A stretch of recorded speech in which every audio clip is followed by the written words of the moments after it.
Tamara xanım. Diyan, hara gedirdim belə? Yığıb çamadanını, veşvişini. Yaxalandıq səhər saat 5-də. Bəs bilmirdin? Nikulə, deməli, koordinatlar məndə. Deməli, belə qış, belə qalın geyinməyimə baxma.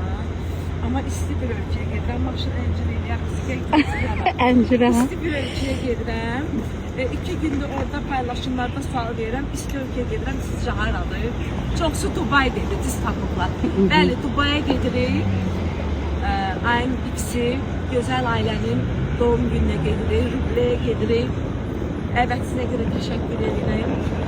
Dubayda yaşayan Azərbaycanlarımızı. Bizi sevənlər də təbii ki, dəvət edirlər xeyir işlərdə. Biz də sevə-sevə gedirik, həm ziyarət, həm ticarət. Nikulə, getdi, yolcu Getdi. Növbəti səfərimizi hələ demirəm. Yox, demə, hələ yox. O da isti ölkədə. Yox, ora yox. Oraya. Yox, ora yox.